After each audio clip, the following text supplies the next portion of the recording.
Remember what I mentioned yesterday about, I guess it was the Library of Congress?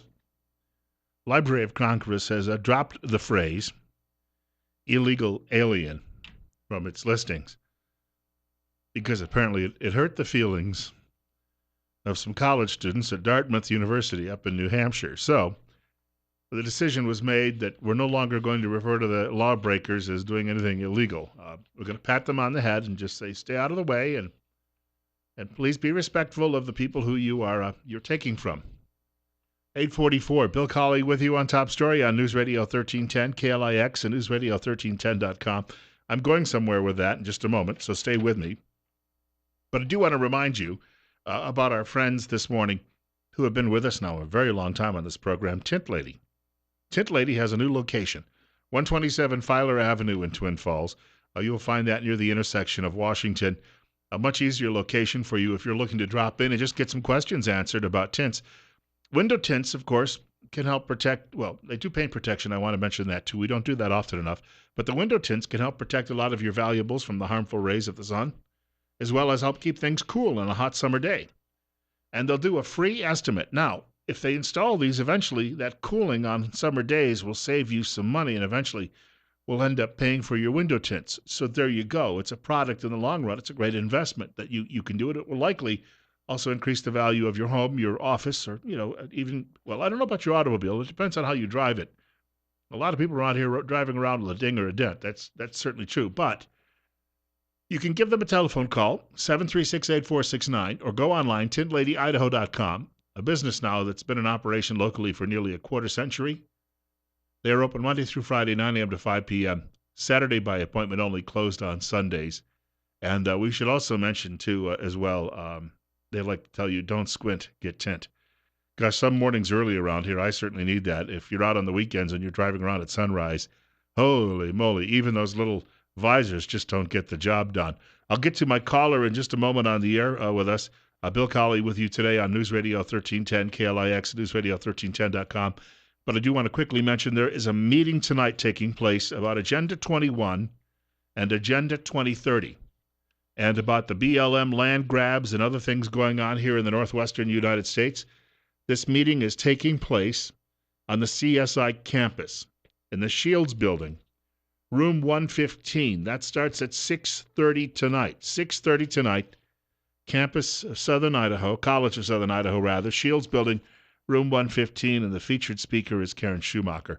We have a caller with us, and you're up next. You're on the air with Bill Colley on KLIX. Yeah, I have an observation, and I'd like to get your feedback after I make it.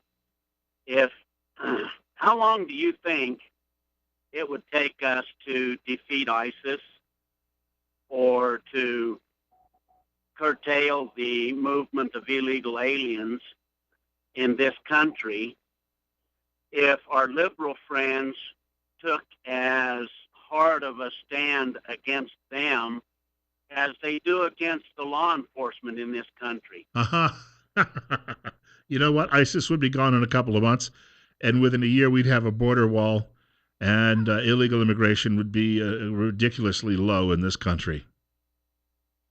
Well, that's kind of my observation as well. But we wouldn't want to hurt the feelings of all of those people now, would we?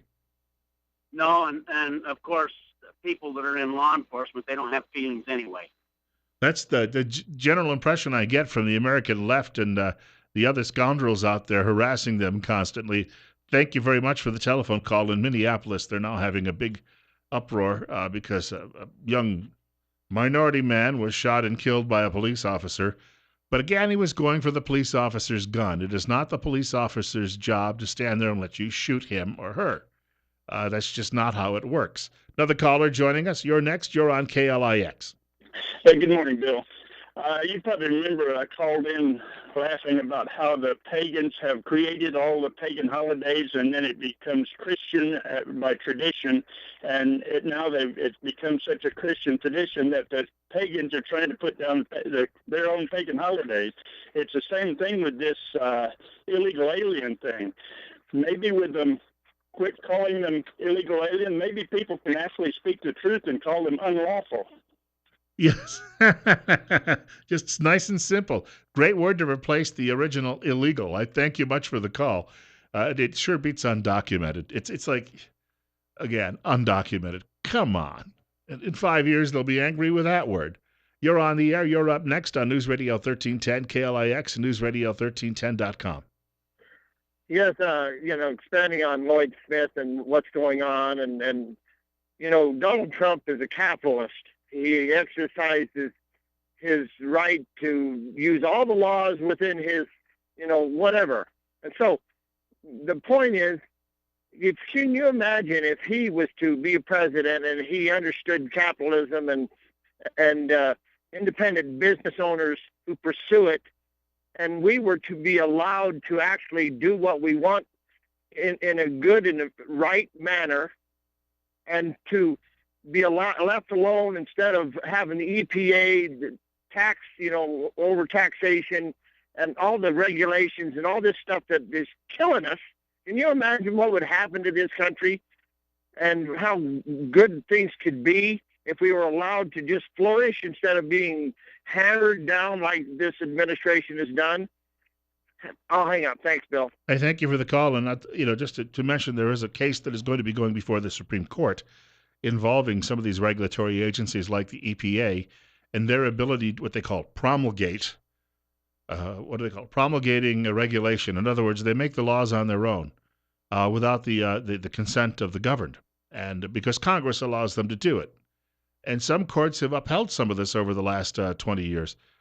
But there's a huge case coming up because some of these organizations claim that you have no right of appeal.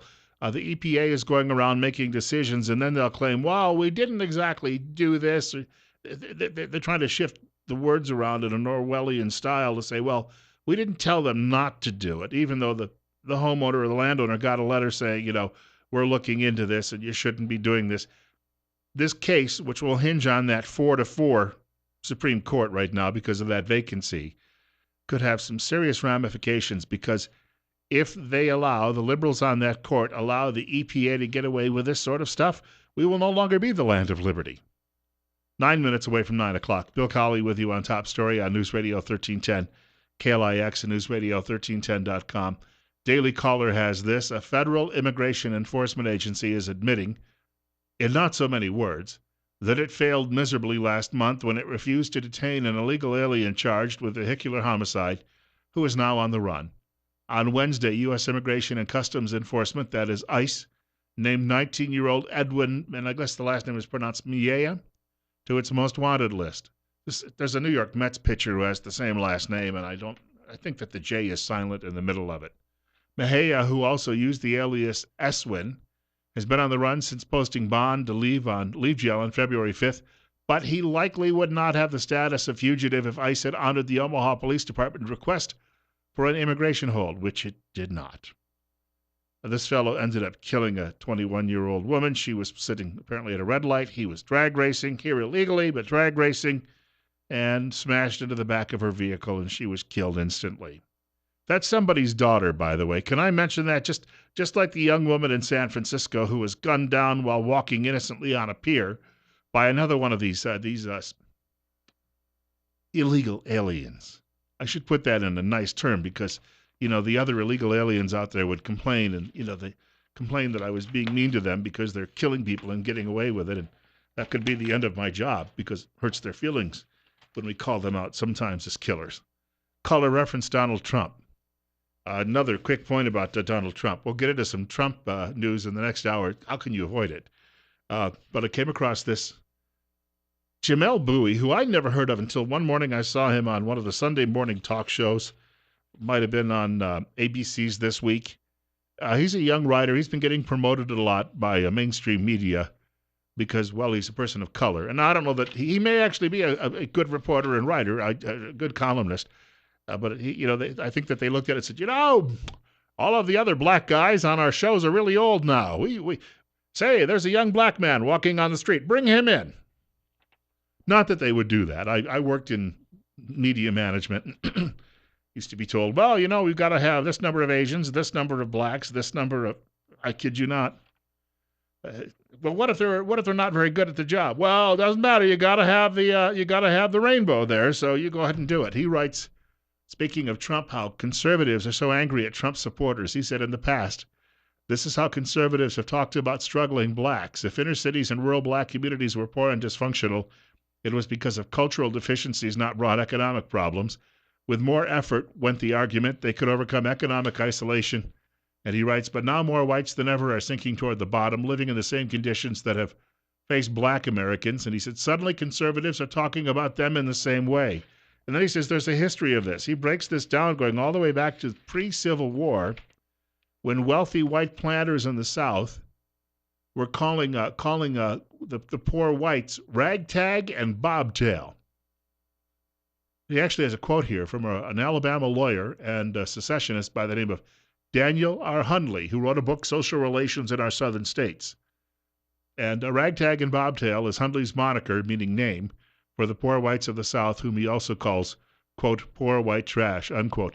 Every time I turn on the television and I'll see Jonah Goldberg or who was the other guy, George Will, and, these guys who have the 13-inch collars and, the very effete conservatives, and they're all talking about how terrible and awful the Trump supporters are.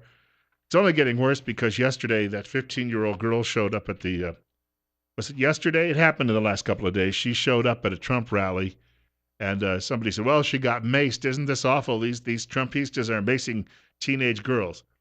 There's an old adage that says, how do I avoid barroom fights? And the answer is, don't go to bars. I had somebody ask me on Facebook, obviously a dense liberal this morning, well, how can you equate her getting maced with going into a barroom? Well, it's called an analogy. That means it's similar in the sense that you make some choices. If you don't want to get maced, don't go to a Donald Trump rally and get in the middle of everyone and start calling them names and causing trouble and punching people. Now, she claims she was groped, and that's why she threw the punch. You really can't tell if there's videos from several different angles.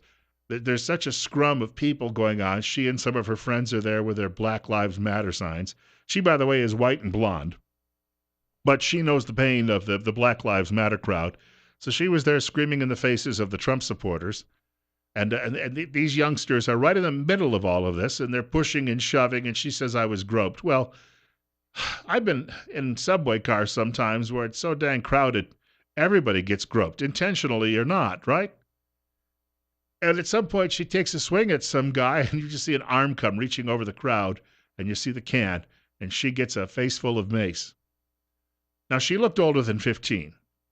So, it's not like somebody said, hey, let's go mace this kid. But if she hadn't wanted to get maced in the first place, why do you have to go and provoke these Donald Trump supporters? Stay home. If Bernie Sanders, he was here in Idaho a couple of times before the caucus a couple of weeks ago. I didn't go up there and start, trying to pick fights with his people while they were. I didn't go to the caucus on caucus night down to CSI and walk in the door and say, hey, lefty, hey, you commie puke, hey, you see me? I'm tougher than you are. I'm going to show you the what for. I'm going to drag you behind the woodshed and kick your butt. I didn't do any of that. I suppose I do it on the radio every day, but I didn't go into the lion's den and start to stir up trouble. And yet all of the liberals and even a lot of conservatives scream and yell, oh, isn't that awful, a 15-year-old girl, oh. I'll tell you what, if it had been my 15-year-old daughter, I would have told her, you're staying home. You wonder if she was encouraged by some liberal parent. I love my 15-year-old daughter, and if she loses her eyesight because she got maced, well, that's good for the cause. It tells you a lot about leftist America, doesn't it? Really all we need to know. We've got a break for news on the way. Bill Colley with you this morning on Top Story on News Radio 1310, KLIX, and newsradio1310.com. I've got a couple more. Trump is now being excoriated over those comments he made with Chris Matthews about abortion. And now he's trying to, I heard it this morning, he's walking it back saying the doctor should be charged and not the woman. Well, how many doctors actually, grab women off the street, force them onto the stirrups and say, I'm going to abort your baby? Generally, the women are party to this, aren't they? But Lefty doesn't want to admit that either, because if you're pregnant, apparently you're a victim. Glad my mother didn't feel that way, although some leftists out there sure wish she had. But they're such kind people. They would never think that. No, never, never them. All of that on the way on News Radio 1310, KLIX, and NewsRadio1310.com with Bill Colley this morning on Top Story.